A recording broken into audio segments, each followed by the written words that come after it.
अस्सलाम वालेकुम बच्चों। हमारी क्लास फिफ्थ और सब्जेक्ट है उर्दू का हमने आधा लेसन पढ़ा था। उसमें हमने पढ़ा था डॉक्टर भीमराव अम्बेडकर के बारे में। वो जो हम छोटी जात के लोग होते हैं उनको बड़े लोग पानी को हाथ नहीं लगाने देते। जो ये महाराष्ट्र का शहर है महाड़, उसमें एक तालाब होता है, उसका नाम है चौधार तालाब। वो उसमें उस पानी को छू भी नहीं सकते। अब इन्होंने ये एहतजाज शुरू किया है, सत्याग्रह के नाम से एक एहतजाज शुरू किया, पुरअमन एहतजाज किया। तो इनके साथ कौन इनके रहनुमाई कर रहे थे? डॉक्टर भीमराव अम्बेडकर। अब पहले इन्होंने पानी को छुआ, उसके बाद सब लोग पानी को छूने लगे। अपने दोनों हाथों में पानी भर लिया। देखते ही देखते तमाम हरिजन इस पानी को छूने लगे। पानी को हाथ से उछाल उछाल कर बाबा साहब की जय के नारे बुलंद करने लगे।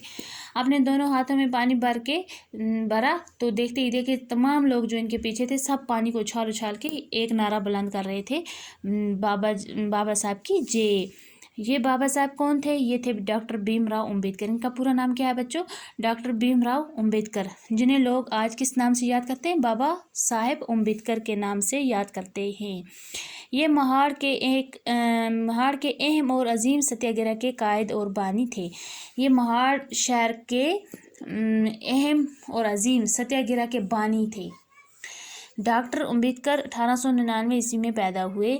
वो हरिजनों के हमदर्द थे। हरिजन समाज के जो लोग थे उनके वो हमदर्द थे। उन्होंने मुल्क में हरिजन समाज को जगाया और उनके दिल से खौफ व हरास दूर किया। जो डर व खौफ था उन छोटी जातों के लोगों के दिल में, वो इन्होंने दूर किया। उनका साथ देकर उन्होंने अपनी ज़िंदगी अपनी दबी कुचली पसमानदा ज़ात के लोगों के तरक्की के लिए वक़्फ़ कर दी। जो छोटी ज़ात के लोग थे उनके लिए इन्होंने अपनी पूरी ज़िंदगी वक़्फ़ कर दी। उनका डर खौफ निकाला उनके दिलों से, उनको जीने की राह दिखाई। वो एक बड़े कानून दान भी थे। उन्होंने हिंदुस्तान का आइन बनाने में अहम रोल अदा किया। हिंदुस्तान का जो कानून बना उन्होंने उसमें भी रोल अदा किया। उनकी नज़र में सब लोग बराबर थे। उन्होंने कहा था ज़ात पात और भेदभाव बेमाने हैं। ये सब चीज़ें बेमाने हैं। छोटी ज़ात बड़ी ज़ात, ये छोटा आदमी अमीर आदमी गरीब आदमी, ये सब उनके सामने बेमाने थी।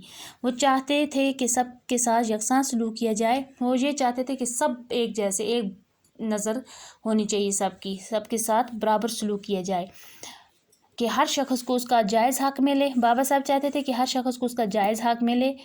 वो चाहते थे कि हर शख्स को जायज़ हक़ मिलना चाहिए। डॉक्टर अम्बेडकर 1952 ईस्वी में इस दुनिया से चल बसे।